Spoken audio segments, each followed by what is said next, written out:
ट्रॉमेटिका movie का title अपने आप में ही डर का एहसास है। एक अमेरिकन हॉरर फिल्म। इस मूवी के रिलीज होने से पहले इसमें दिखाए गए डिस्टर्बिंग सीन्स और डीमन के वीडियोस काफी वायरल हो गए थे, तो मैंने सोचा क्यों ना आज ये कहानी मेरी यूट्यूब फैमिली के लिए लाई जाए। ये मूवी कैजुअल हॉरर फिल्म देखने वालों पर ज्यादा असर करेगी, लेकिन जो लोग हॉरर फिल्मों के फैन हैं उन्हें ये मूवी इतनी डरावनी महसूस नहीं होगी। तो बिना वक्त गवाए बढ़ते हैं कहानी की तरफ। मूवी की शुरुआत में बताया जाता है कि साइकोलॉजी में चाइल्डहुड ट्रॉमा के 5 फॉर्म्स होते हैं: physical neglect, witnessing violence, emotional, physical और सेक्सुअल अब्यूज। इसके बाद हम आते हैं सन 1910 सिनाई पेनिनसुला इजिप्ट में, जहाँ के रेगिस्तान में एक आदमी तपती धूप में लगातार चले जा रहा था। उसके पास एक खंजर था और कपड़े में लिपटा एक प्राचीन आर्टिफैक्ट जो दिखने में काफी अजीब था। वो आदमी बार बार अपने बेटे अशरफ को याद कर रहा था और इधर हमें पता लगता है कि इस आदमी ने किसी डीमन के इन्फ्लुएंस में आकर उसके पास मौजूद खंजर से अपने ही बेटे अशरफ को मार दिया है। अब ये जो डीमन था वो इसी आर्टिफैक्ट से कनेक्टेड था, इसीलिए ये आदमी इतनी दूर आया था उस आर्टिफैक्ट को ठिकाने लगाने, जहाँ वो उस आर्टिफैक्ट को रेत में दबाकर पछतावे में खुद ही खंजर से अपनी जान ले लेता है। जिसके बाद हम आते हैं सन 2003 पैसेडेना कैलिफोर्निया में, जहाँ एक पुराने जले हुए घर को दिखाया जाता है और अंदर एक माइकी नाम का बच्चा भी था, जो पुलिस को कॉल करके बताता है कि मेरी माँ एक मॉन्स्टर है, वो मुझे हर रात डराती है। हालांकि माइकी अपनी माँ से छिपा हुआ था, लेकिन वो माइकी को ढूंढ ही लेती है, जिसका नाम है एबिगेल। एबिगेल का रूप इतना डरावना था कि कोई भी उसे देखकर डर जाएगा। उसकी आवाज, उसकी हरकतें, हर चीज इतनी डिस्टर्बिंग थी कि कोई भी इस ट्रॉमा से बाहर ही नहीं आ पाता। लेकिन बीच बीच में एबिगेल नॉर्मल होकर माइकी से माफी मांगने लगती है, यानी इस वक्त उसे पूरी तरह किसी डीमन ने पजेस किया हुआ है। इधर हम देख पाते हैं कि पजेस्ड एबिगेल माइकी को कोई नुकसान नहीं पहुंचाती, बल्कि उसके साथ बैठकर कार्टून देखने लगती है। चैनल बदला जाता है, तब न्यूज चैनल पर माइकी की ही खबर आ रही थी, जहाँ एक ट्विस्ट के साथ हमें दिखाया जाता है कि माइकी 9 महीने से लापता है, जहाँ उसे किसी ने अगवा कर लिया था और पिछले 1 साल में माइकी चौथा बच्चा है जो ऐसे ही गायब हुआ है। और यहाँ और एक बात रिवील होती है कि एबिगेल उसकी असली माँ नहीं है, बल्कि माइकी की असली माँ तो इस वक्त न्यूज पर इंटरव्यू दे रही है। माइकी टीवी पर अपनी असली माँ को देखने के बावजूद भी आखिर क्यों वो एबिगेल को ही अपनी माँ मान रहा है, जिसमें ममता कम और हैवानियत ज्यादा दिख रही है। तो कुछ देर बाद आपको ये भी पता चल जाएगा। इसके बाद शेरिफ मिलर उस घर के पास आता है, जो कि माइकी के फोन करने की वजह से ही वहाँ पर आया था। उसके आते ही एबिगेल माइकी से कहती है कि जाकर छुप जाओ, अगर तुमने कोई हरकत की तो मॉन्स्टर आकर तुम्हें ले जाएगा। बस इतना सुनते ही माइकी चुपचाप जाकर छिप जाता है। जिसके बाद एबिगेल शेरिफ से यहाँ वहाँ की बातें करने लगती है। शेरिफ को शक होता है और वो सीधे घर के अंदर घुस आता है, जो ये देख हैरान था कि घर बिल्कुल भी रहने लायक नहीं है, फिर भी एबिगेल यहाँ कैसे रहती है। एबिगेल बताती है कि वो यहाँ अकेली ही रहती है, तो आपको यहाँ किसने बुलाया। लेकिन घर में बिखरे पड़े खिलौने देख शेरिफ का शक और भी मजबूत होने लगा था कि यहाँ जरूर कुछ ना कुछ गड़बड़ है। अब जब तक शेरिफ घर के बाहर था एबिगेल नॉर्मल थी, लेकिन उसके घर में दाखिल होते ही एबिगेल शेरिफ के साथ भी खेलने लगती है, जैसे मौजूदा जगह से वो गायब हो गई थी और ऐसा जताने लगी जैसे वो किसी बच्चे के पीछे पड़ी है। ये सुन के शेरिफ फौरन बैकअप बुलाकर एबिगेल की तलाश में बाथरूम तक आता है, लेकिन अंदर उसे बाथटब पूरा खून से भरा हुआ दिखता है, जिसमें खिलौने तैर रहे थे।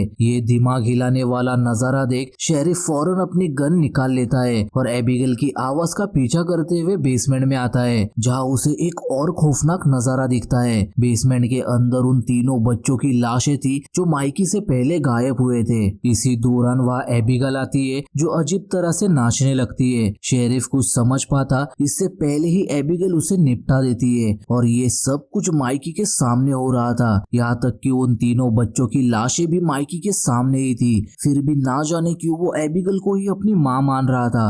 और आखिर ये सब क्या हो रहा है ये जानने के लिए हम चलते हैं 1 साल पीछे, जब एबिगेल अपने डैड जॉन और अपनी छोटी बहन एलिस के साथ रहा करती थी। एबिगेल के मॉम डैड का डाइवोर्स हो चुका था और जल्दी उसकी दोनों बच्चियां यहाँ से जाने वाली थी, जिस वजह से जॉन काफी स्ट्रेस में था। तभी जॉन को कहीं से मिल गया वही प्राचीन आर्टिफैक्ट, तो जॉन ने सोचा कि इससे बेचकर अच्छे पैसे कमाए जाए। जाए, इसलिए वो अपने दोस्त स्टीव को कॉल करके इस आर्टिफैक्ट के बारे में जानकारी निकालने के लिए कहता है। स्टीव जब उस आर्टिफैक्ट पर रिसर्च करता है तो उसे पता लगता है कि वो आर्टिफैक्ट बहुत खतरनाक है, उसे बच्चों से दूर रखने की जरूरत है, क्योंकि वो एक तरह का पोर्टल है वोल्पाजो नाम के डीमन के लिए जो बच्चों को खाता है। अगर उस आर्टिफैक्ट का सर खोल दिया जाए तो वोल्पाजो इस दुनिया में आ जाएगा, फिर यहाँ जो कुछ होगा वो कोई सोच भी नहीं सकता। स्टीव जॉन को सलाह देता है कि वो इस आर्टिफैक्ट को कहीं छुपा कर रख दे, लेकिन स्टीव के मना करने के बावजूद भी जॉन उस आर्टिफैक्ट का सर खोल देता है। उस आर्टिफैक्ट के खुलते ही जॉन झट से हो जाता है पजेस्ड। इसके बाद वो सबसे पहले ज्यादती करता है अपनी बड़ी बेटी एबिगेल पर। एलिस के सोते ही जॉन एबिगेल के कमरे में आकर जबरदस्ती उसका शोषण करता है और उससे कहता है कि अगर उसने ये बात किसी को भी बताई तो मॉन्स्टर आ जाएगा।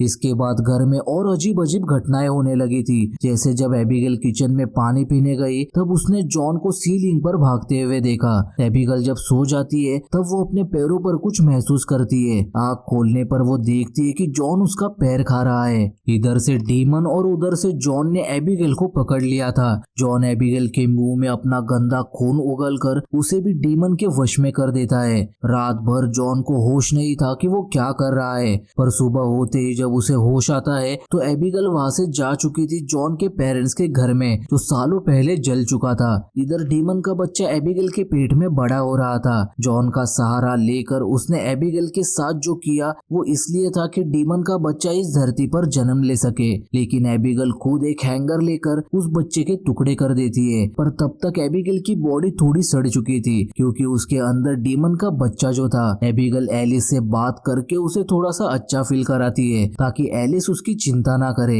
एबिगेल जानती थी कि कोई भी उसकी बात का विश्वास नहीं करेगा, फिर भी उसने सोच लिया था कि वो चर्च जाकर मदद मांगेगी। लेकिन इससे पहले ही जॉन वहां पहुंचकर एबिगेल से कहता है कि तुमने डीमन के साथ गद्दारी की है, इसकी सजा तुम्हें जरूर मिलेगी। उसने चाकू से एबिगेल का हाथ चीर दिया, लेकिन असली सजा ये नहीं थी, बल्कि एबिगेल की गलती की सजा डीमन देगा एलिस को, वही करके जो एबिगेल के साथ किया था। अब एबिगेल के लिए एलिस से ज्यादा जरूरी और कुछ भी नहीं था, इसलिए वो डीमन से भीख मांगती है कि वो एलिस को कुछ ना करे, वो जैसा चाहेगा वो वैसा ही करेगी। एबिगेल ने डीमन के बच्चे को मारा था, इसलिए बदले में डीमन को एक बच्चा ही चाहिए था, एक खास बच्चा जिसे एबिगेल ही ढूंढेगी। इसलिए एबिगेल ने बच्चों को उठाना शुरू कर दिया, जिनमें से 3 बच्चे जो खास नहीं थे उन्हें तो एबिगेल ने मार दिया और चौथा था माइकी। अब यहाँ माइकी खास इसलिए था क्योंकि वो जल्दी से अंधेरे की तरफ आकर्षित होता है। एबिगेल के अंदर भले ही डीमन हो, लेकिन फिर भी उसके दिल के किसी कोने में माइकी के लिए चिंता थी।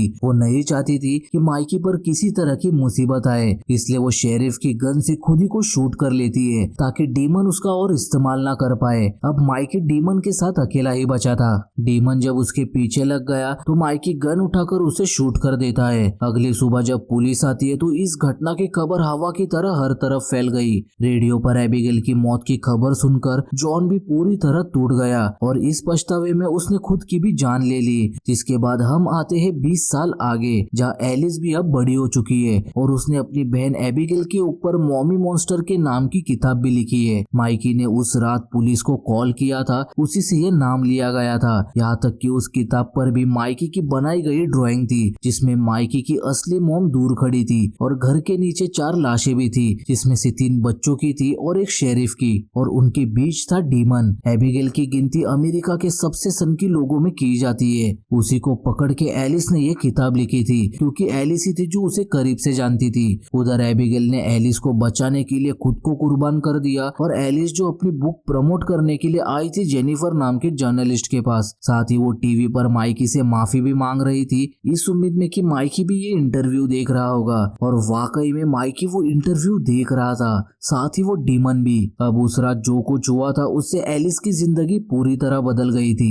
इंटरव्यू के बाद एलिस घर चली आती है, लेकिन अब वो पछता रही थी क्योंकि जेनिफर ने एलिस की स्टोरी को डॉक्यूमेंट्री के रूप में टीवी पर चलाया है हैलोवीन स्पेशल के लिए। डॉक्यूमेंट्री में और भी लोगों के इंटरव्यूज है जिनसे हम बहुत कुछ जान पाते हैं, जैसे माइकी की असली मॉम का इंटरव्यू जो बताती है कि जिस दिन माइकी को घर से उठाया गया था वो माइकी अब वो नहीं रहा, यानी माइकी पूरी तरह बदल चुका है। यहाँ तक कि उसने कभी किसी से बात भी नहीं की और ना ही उसके असली माँ को कभी माँ माना। दूसरी तरफ माइकी का डॉक्टर भी बताता है कि माइकी जैसी केस उसने आज तक नहीं देखी वो कुछ और ही बन चुका है और उसकी सारी ड्राइंग्स में भी सिर्फ एबिगेल ही है और तीनों डेड बच्चे। ऑनलाइन भी ये बात फैली थी कि एबिगेल जो थी वो पजेस थी, जिसकी गवाही जॉन का दोस्त स्टीव देता है। वो सीधे कहता है कि एबिगेल एक डीमन के कब्जे में थी और वो भी उसके बाप की गलती की वजह से, और आज तक वो डीमन यहीं पर है। एलिस जब थोड़ा और रिसर्च करती है तो उसे पता चलता है कि 60% लोगों के साथ बचपन में कोई ना कोई ट्रॉमेटिक एक्सपीरियंस जरूर होता है। और हिला देने वाली बात ये थी कि क्रिमिनल्स में ये नंबर 97% तक होता है, यानी प्रॉपर केयर ना करने पर और अपने ट्रॉमा की वजह से ये बच्चे क्रिमिनल्स बनते हैं। और उसे डर था कि कहीं ये चीज माइकी के साथ भी ना हो। एलिस डॉक्यूमेंट्री देख ही रही थी कि तभी उसकी डोरबेल बजती है, जहाँ दरवाजे पर एक बच्चा ट्रिक और ट्रीट करने आया था। पर वो कोई बच्चा नहीं बल्कि माइकी था, जो अपने घुटनों पर बैठा था ताकि वो बच्चा लगे। एलिस उसे पहचान नहीं पाती, इसलिए वो उसे कैंडी देकर भेज देती है। तभी उसे आता है एक फोन और दूसरी तरफ थी पजेस्ड एबिगेल। यहाँ तक कि सोने के बाद भी उसे एबिगेल और वो डीमन दिख रहा था। तब एक बार फिर से डोरबेल बजती है, जिससे एलिस की नींद खुल जाती है और दरवाजे पर था माइकी, जिसे वो अब भी बच्चा समझ रही थी। जैसे ही वो खड़ा होता है एलिस समझ जाती है कि ये माइकी है, जो इंटरव्यू देखकर ट्रिगर हुआ है। एलिस डर के मारे जब तक अपनी गन लेने जाती है, माइकी घर के अंदर आकर आराम से बैठ जाता है। एलिस उससे आराम से पूछती है कि तुम यहाँ क्यों आए हो, जिसके बाद माइकी इतने सालों बाद अपना मुंह खोलकर जवाब देता है कि अब तुम सेफ नहीं हो, वो वापस आ चुका है और इस बार मॉम भी तुम्हें नहीं बचा सकती। वो एलिस से कहता है कि तुम मेरी मॉम बन जाओ, यानी दिमाग से आज तक माइकी वही बच्चा है। उसकी हरकतें देख एलिस काफी डर चुकी थी, इसलिए वो माइकी पर गन ताने उसे यहाँ से जाने के लिए कहती है। माइकी वहाँ से चला तो जाता है, लेकिन डीमन एलिस को अपनी शक्ल दिखाता है, ये जताने के लिए कि अब वो यहाँ से नहीं जाने वाला। इधर माइकी के दिमाग में चल रहे फ्लैशबैक से हमें पता चलता है कि उस रात डीमन ने माइकी पर भी कब्जा कर लिया था और उसी के हाथों से शेरिफ के बॉडी में चाकू से वार करवाए थे, और यही काम अब वो एलिस पर करवाना चाहता है। कुछ देर बाद वह एलिस का बॉयफ्रेंड आता है, लेकिन इससे पहले वो घर के अंदर आता पजेस्ड माइकी उसे चाकू घोंपकर मार देता है, बिल्कुल वैसे जैसे बचपन में डीमन ने उसकी प्रैक्टिस करवाई थी। सुबह तक ये खबर जेनिफर तक भी पहुंच चुकी थी। वो स्टूडियो में कॉल करके बता देती है कि एलिस को जल्दी से बुला लो और पैसा छापने का मौका आ चुका है। जब तक जेनिफर स्टूडियो पहुंचती है, माइकी ने पूरा स्टूडियो उजाड़ दिया था और जो भी कोई बचा था उसे माइकी ने जेनिफर के सामने ही मार दिया। माइकी ने जेनिफर को भी जान से मार ही दिया था कि तभी बीच में एलिस आ जाती है। वो कहती है कि मैं तुम्हारी मॉम बनने के लिए तैयार हूँ। ये सुनकर माइकी जेनिफर को छोड़ देता है और एलिस का ही गला पकड़ लेता है, क्योंकि ये सब करने के लिए डीमन ने ही माइकी से कहा था। एलिस को वो मार ही देता कि तभी पीछे से जेनिफर चाकू माइकी के चेहरे में घुसाकर उसे मार देती है। न्यूज में भी यही आएगा कि माइकी ने पागलपन में खुद ही को मार दिया, जिसके साथ ये फिल्म यहीं पर एंड हो जाती है। लेकिन लगता नहीं कि ये सब यही रुकने वाला है, क्योंकि वो आर्टिफैक्ट अब भी जॉन के घर में ही पड़ा है। दोस्तों, तो ये थी कहानी ट्रोमेटिका मूवी की। तो अगर आपको ये वीडियो पसंद आई हो तो वीडियो को लाइक कर देना और ऐसे ही और वीडियोस के लिए चैनल को सब्सक्राइब करना मत भूलना। Thanks for watching, bye.